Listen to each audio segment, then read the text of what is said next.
Hi, I'm Steve Cheney, the CEO of the American Security Project. I am a retired Marine, artilleryman, and I know we have a few of those in the audience. What that means is I lend dignity to what would otherwise be a vulgar brawl. So I'm going to kind of set the stage for you here today.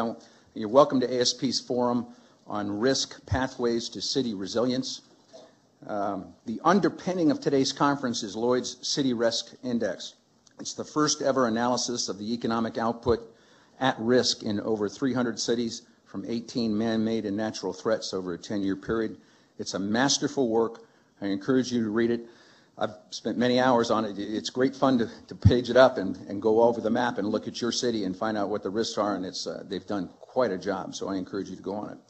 We're delighted today to have several corporate executives and scholars from several companies, but particularly from Lloyd's, Risk Cooperative, and JLT. These are all firms that specialize in managing risk in the global market. Let me speak for a second about ASP. Founded in 2005 by Senators Kerry, Hagel, Hart, and Rudman, and they wanted to address topical issues from a national security perspective, and what they did was formed a nonprofit and engaged 8 3- and 4-star generals and admirals to take on these topics, which included energy security, climate change, asymmetric operations, terrorism, and public diplomacy. Our board is currently chaired by Governor Christine Todd Whitman and retains many of those original flag officers to include Admiral Fallon, General Lyles, and Admiral Gunn. We are nonpartisan. We don't endorse any candidate or party, Donald or Hillary. Our interest is national security. Let me lay out the day for you. We're going to start with our first keynote speaker here in a couple of minutes. That'll be Judge Alice Hill. Then have our first panel, followed afterwards by General Ridge's remarks. Then 2 more panels will close out the day. Everything's on the record. We will be twittering. We'll put everything on the web over the weekend. Each panel now will have a Q&A session. The speakers will not, but the panels will.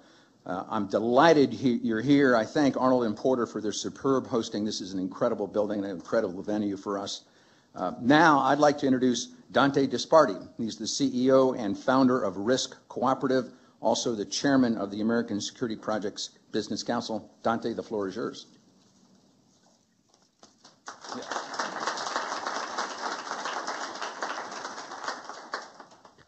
Thank you, General Cheney, and obviously General Cheney and other members of the military. You're the first and last line of defense, as it were, and so what today's conversation is all about and what was prompted as we got together with Lloyd's and JLT and our other partners is to build a private sector and a public sector discussion around resilience. So effectively what I would like to try to do and what we devote in our business is to do what Elon Musk has done to the internal combustion engine for risk and resilience. Effectively, we're not going to solve these issues merely by talking about them, and what the City Risk Index does and what Lloyd's does so effectively is to put a fine point on how we could price risk and how we could price resilience, effectively trying to create some market-based solutions for those. So against that backdrop, I have a great privilege of introducing the architect of this event and a good friend and colleague, Glenn Dorr with Lloyd's. At each juncture for Lloyd's 328-year history, Lloyd's was the organization that silenced risk. So whether it was shipborne trade in the very early days of Lloyd's, whether it was building the first vehicle, putting men on the moon and women on the moon, Lloyd's has stood at the very juncture of a lot of the innovations and putting a fixed price on risk. And so Glenn, against that backdrop, I want to say a few welcoming remarks. Thank you.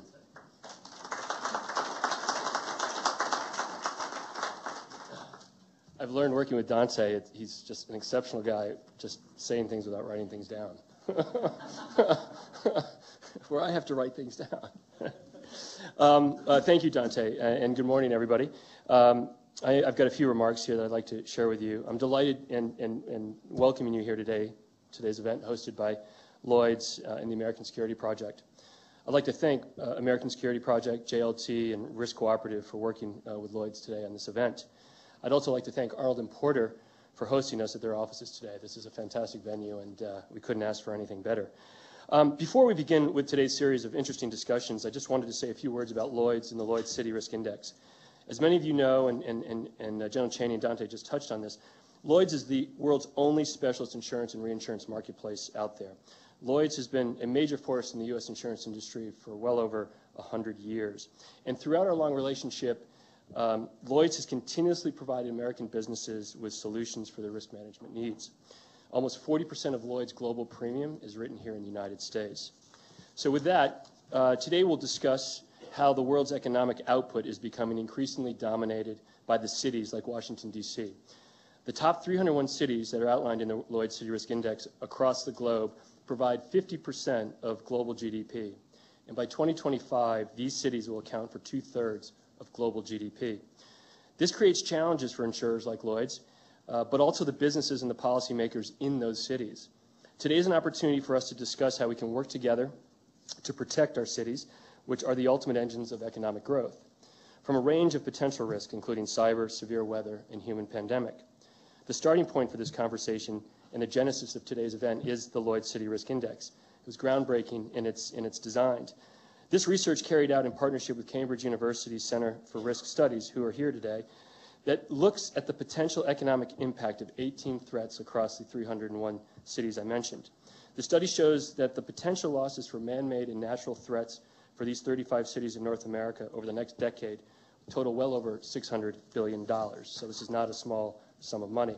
According to our research, the greatest threat to these cities in the United States is financial market crash at $170 billion, followed by oil price shock, we could argue we're in that, at $100 billion, cyber attack at $100 billion, flood at $80 billion, and human pandemic at $60 billion. Looking specifically at D.C., we predict that the city will produce an average annual GDP of $350 billion over the next decade. Roughly $26 billion of that GDP is potentially at risk with financial market crash, oil price shock, cyber attack, human pandemic being responsible for creating most of this potential damage here in Washington. Now, these numbers raise two interesting trends I just want to briefly touch on. First, the research has shown that man-made risks such as financial market crash, power outages, and nuclear accidents are becoming increasingly significant, associated with almost half of the total GDP. Second, the new and emerging risks such as cyber, which everyone is talking about, also increasingly significant in our cities.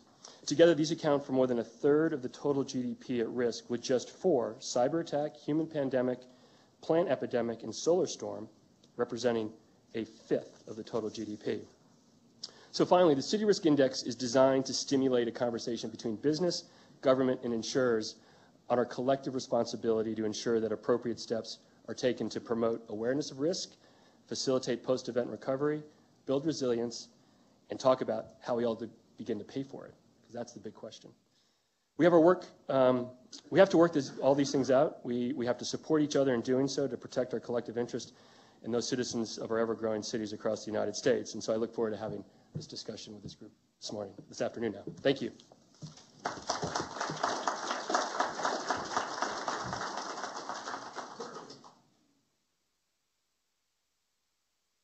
Thanks, Glenn, and thanks to all of you for being here and for joining us today to discuss resilience and to learn about all of this.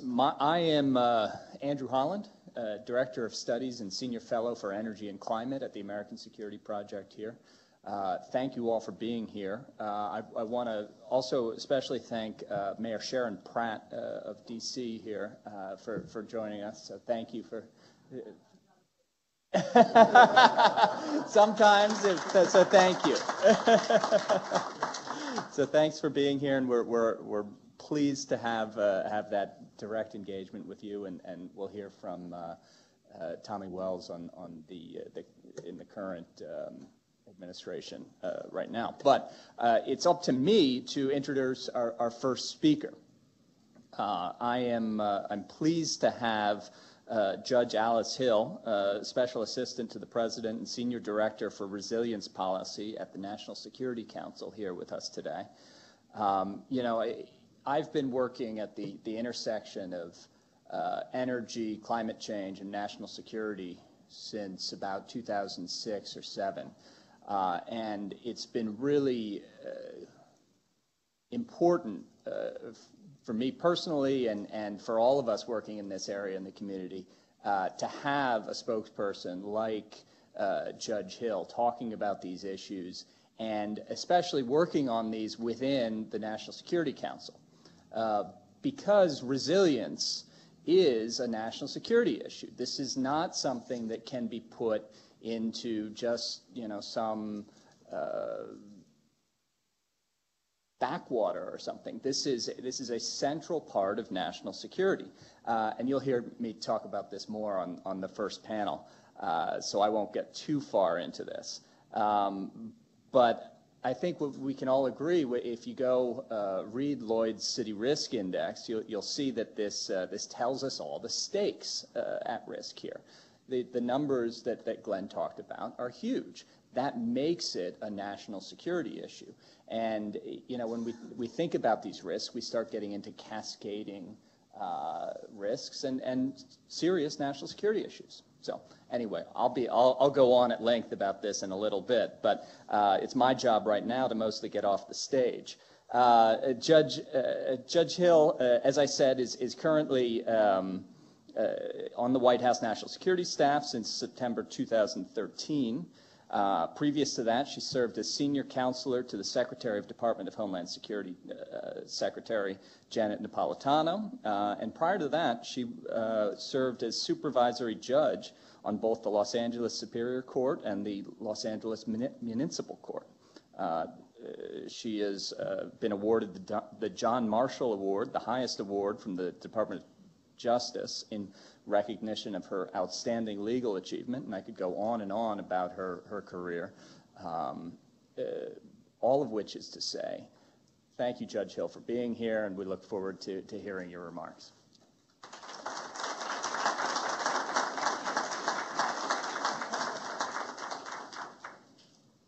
Thank you very much, Andrew, and thank you to Lloyd's and the American Security Project for putting the spotlight on these critical issues. As Andrew has mentioned, I am on the National Security Council staff. We have a whole team working on resilience issues, and resilience is at the center of our national security concerns. I'm very excited to see the work that's going on here to better inform all of us about the new and emerging risks that we are facing. And one of the risks that I think this forum is focusing on are the enormous economic risks posed by these new challenges. I have to ask a personal question. How many of you keep bucket lists? Oh, a few. All right. Well, I do. I try to do those things that I can still do at my age. And I recently went to New Zealand. It is a fabulous country. It is worth the 30 hours of travel each way. But during that trip, my family and I visited Christchurch for several nights. And as you will recall, Christchurch had 2 earthquakes that hit the city. One in September 2010 and another which is believed to have been an aftershock in February 2011. Prior to 2010, Christchurch was not considered a high-risk seismic area. And indeed, the first earthquake did not cause any fatalities. The second major earthquake killed, tragically, 185 people. The February quake also devastated the city's central core. About 70% of the buildings in the city center were red tagged and faced demolition. If you walk around, it feels a little like a ghost town still. 5 years later, there are chain link fence surrounding buildings saying do not enter. Now, fortunately, New Zealand has one of the highest insurance rates, Lloyd's would recognize that, of any country. 90% of the residents in New Zealand are insured. Compare that to California, where I spent 24 years. The insurance rates for earthquake, known earthquake country for the United States, is somewhere between 13 and 14%. So yet, despite having building codes that were very similar to ours and a much higher insurance rate than ours, as of April 2013, the estimated cost of recovery was $40 billion for Christchurch.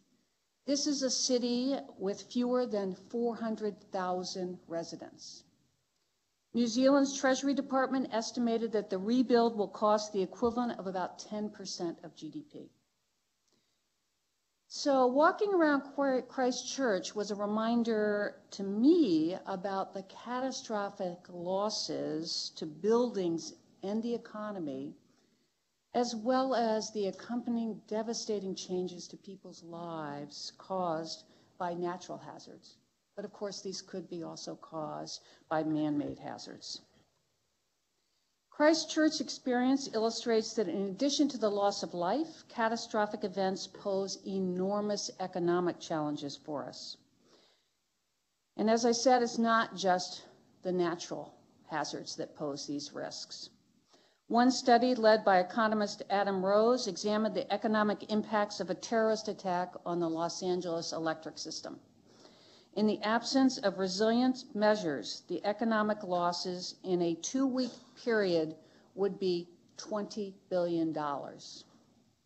And I don't know if you all some of you recently lived through the snowstorm we had, not this last one, but the one before. Washington Post was full of stories about $2 billion loss possibly to Washington, D.C. metro area as a result of that storm. And I'm sure some of the cyber experts among you can also share with us some of the economic costs that can come from that or from a space weather event and other occurrences. We know that as a result of these catastrophic events, businesses fail. Indeed, according to the Insurance Information Institute, the business failure rate following a natural or man-made disaster ranges from 15% to 40%. And when businesses fail, there is a risk that the population just drifts away. Indeed, migration is the oldest of adaptation behaviors that we know of. People move. In the year immediately following Katrina, some 237,000 people left Louisiana. By 2014, only 100,000 had returned. I lived in Los Angeles, as I said. I lived there for 24 years, and I never could understand why Los Angeles overtook San Francisco in economic growth and population. In fact, there's a huge divide between Northern and Southern California, and Northern Californians always claim that it's much nicer there. But there's a much larger population in Southern California and an even stronger economy there. So some experts, I've recently learned, believe that it was an earthquake that caused Los Angeles to take the lead. The 1906 earthquake in San Francisco.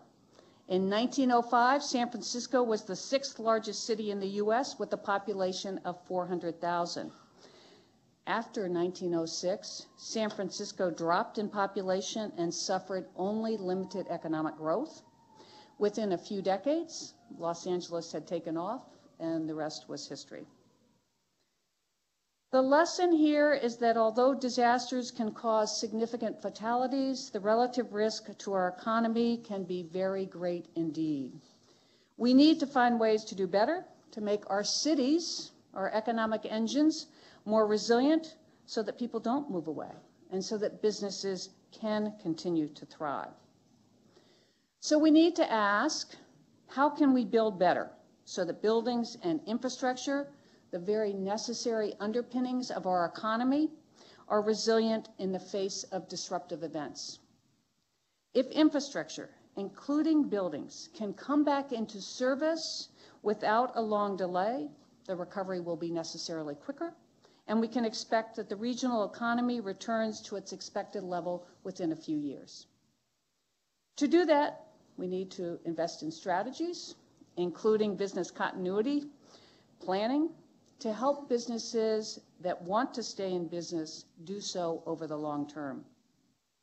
Resilience in our building stock helps protect economic vitality. We need viable buildings and infrastructure systems to allow businesses to succeed despite adverse impacts. As Andrew and others have mentioned, with an increasingly urbanized society, our infrastructure systems are ever more complex and interdependent. With increased interconnectedness connectedness comes increased risk of systemic failure. Superstorm Sandy vividly showed us how the failure of infrastructure in one lifeline sector, energy, can lead to devastating cascading failures in other sectors. Now, before Sandy made landfall, federal, state, and local governments and private entities took numerous actions to prepare. Sandbags were placed in front of buildings in Lower Manhattan. Goldman Sachs stacked, I'm told, 25,000 sandbags around their headquarters, just 1 block from the Hudson River. But with increased sea level rise came increased storm surge during Superstorm Sandy. That storm surge damaged our ability to generate electricity. We had anticipated at about an 11-foot storm surge, but at about 8:30 p.m. on October 29th, 2012, a storm surge of 14 feet went over a 12-foot wall surrounding a substation that Con Edison had in Manhattan. That plunged Lower Manhattan into darkness. By the next day, over 8 million had suffered power outages. Without electricity, our transportation and health sectors began to collapse. Hospitals had to evacuate patients when generators failed. Wastewater treatment plants had to shut down without power. It has been estimated that as a result of power loss, 98 million gallons of wastewater went into the state's waterways.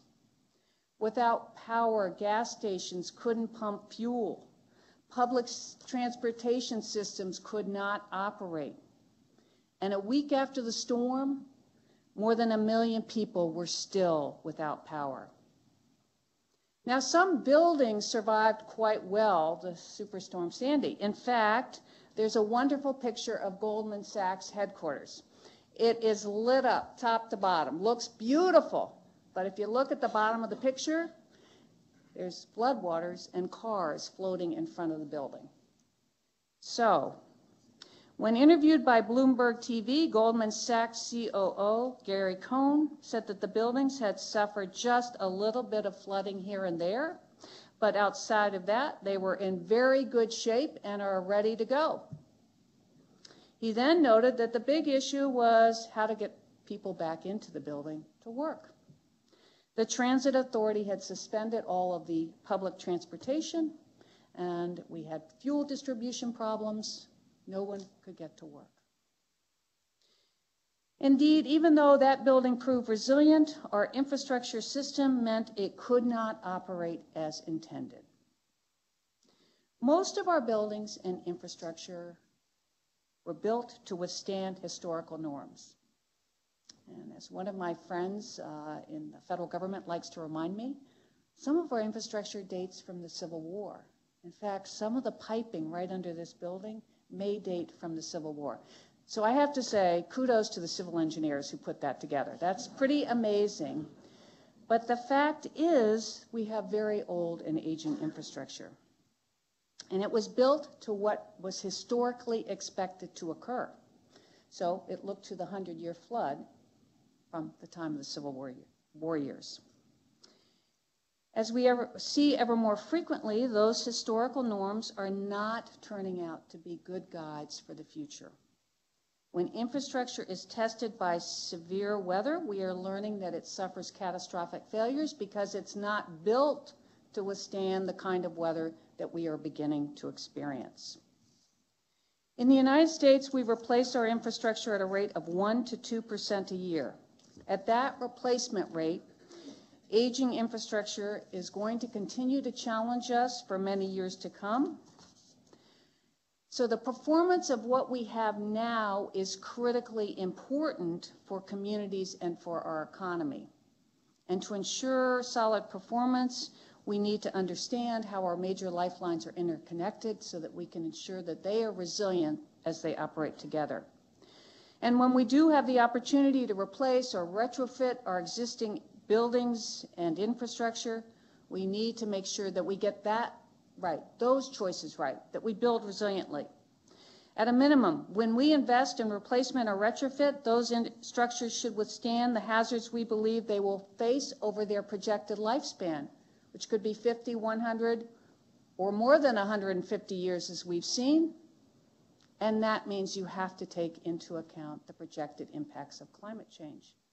Otherwise, that infrastructure will not operate in 2 decades from now, maybe tomorrow, if we're only looking at if we're looking at historical norms. Tackling these issues will take time, money, and thoughtful planning. It takes leadership and foresight to anticipate future needs now, to build for a more resilient today and tomorrow. And this is a difficult task under any ordinary circumstances, but with the added pressure from climate change impacts, it's even more difficult. We need to make sure that our buildings and infrastructure system are resilient to those impacts as well. If we continue just to look backwards, we run the risk that our investment is wiped out either next year or 10 years from now or 20 years from now. I'm going to ask another question. How many of you are familiar with the third National Climate Assessment? Okay, I'm seeing a good smattering of hands. I would encourage those of you who are interested in learning more about what these climate change impacts could mean for the United States. I would encourage you to take a look at that document. There's a great online presentation of it. It is a consensus document produced by the federal government. It includes several hundred climate scientists. They reached consensus. Now, I just want you to think about any consensus decision you reach in your own life and what that means. Just you'll leave you to think about that. So this is a consensus statement, the executive statement is. It was overseen by a group of 60 other experts, oversight committee, and it's the authoritative document about what the projected impacts of climate change will be. It also concludes conclusively that we are already seeing the impacts of climate change. It talks about those changes on a regional basis. So as we plan together, as was mentioned, we all need to look at what those regional impacts are so that we can make intelligent choices about what we are choosing to build and invest in. And since that report was issued in 2014, the records keep rolling in. The news at the turn of the year was just full of record-breaking weather events. 2015 was the hottest year on record globally and the second warmest year in the United States. Indeed, last summer in New Delhi and Pakistan, we were reminded of just how devastating extreme heat can be. That heat, if you didn't know, is the one of our biggest killers. According to the National Weather Service, it kills more people than hurricanes, floods, tornadoes, and lightning combined. With climate change, the changes are irreversible unless there's some technological change that we do not have yet, and that means more heat for all of us. Are our buildings designed to accommodate extreme heat? Can our HVAC systems perform adequately? What happens when there are brownouts or loss of electricity altogether? What does that do to our cyber systems? What does it do to cybersecurity? What does it do to our health system? Last year was also the third wettest year in the last 121 years since records have been kept. In the Carolinas and Texas, we saw record-setting rains and flooding that caused loss of life and destruction of property. There was enough rain in 5 days in the Carolinas to just about solve the multi-year drought in the West. In 5 days. Can our drainage systems, our buildings and streets withstand what I've heard emergency management people call rain bombs? That's when extreme amounts of precipitation fall at once. That is what we are already experiencing, and it's what is predicted from climate change. What does that mean for the transmission of waterborne diseases, mosquito breeding grounds, for our health facilities? In 2015, for the first time in U.S. history, wildfires charred more than 10 million acres across our country. That's approximately the size of Massachusetts and Connecticut combined.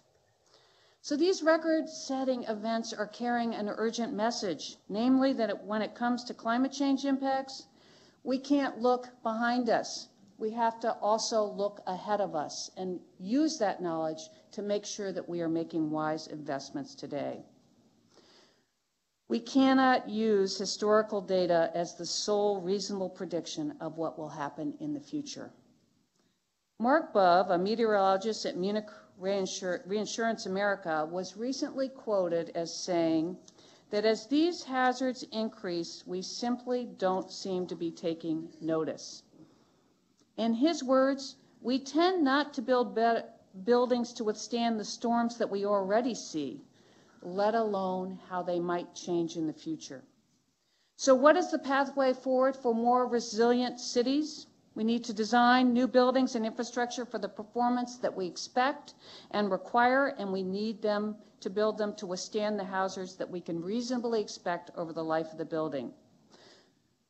According to the Congressional Budget Office, in 2014, the federal government spent $96 billion on infrastructure, with 43% of that on new construction. How are we, the federal government, ensuring we are incorporating resiliency in our infrastructure spending? How well is the private sector incorporating resiliency? The American Society of Civil Engineers recently issued a report urging a new paradigm for engineering practices in a world in which climate is changing, but cannot be projected with a high degree of certainty.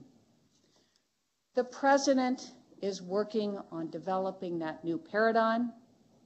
As the Departments of Defense, State, and Homeland Security have told us repeatedly, these are threats to our national security. In the words of President Obama, climate change, and especially rising seas, is a threat to our homeland security, our economic infrastructure, the safety and health of the American people. We've taken proactive steps to reduce disaster losses and address climate change. After Sandy, we put tremendous effort into building back better to rebuild infrastructure to a higher standard. Our goal should be to build it right the first time, not to have to rebuild it twice. Almost exactly a year ago, the President signed an executive order establishing a national flood risk management standard. That standard requires that when federal money is used in or near a floodplain, it must be built, the buildings must be built literally higher to withstand the projected impacts of flooding. Just 2 weeks ago, the President released a new federal risk management standard for earthquakes, requiring all federal buildings comply with the latest seismic codes. And why do we want that? Because when the bad thing happens, we all want the federal government to be able to offer assistance. And if our own buildings aren't operational, it's really difficult for us to provide that assistance that is expected and needed. To encourage resilient construction, we just concluded a $1 billion competition with HUD in order to help communities build resilience. And in the international arena, the President signed an executive order requiring all international investments to be screened for climate resilience. Most recently, he requested $1.8 billion from Congress to fight the Zika virus, including finding ways to control the mosquitoes that transmit the disease. All of these are about resilience to catastrophic, threatening events.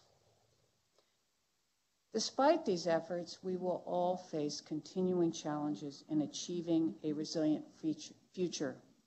We know we need better models and in some instances data. We need to understand what data is required to build resiliently. We also very much need innovative solutions. We need fresh ideas on how to get communities to invest in resilience. How do we get people to care?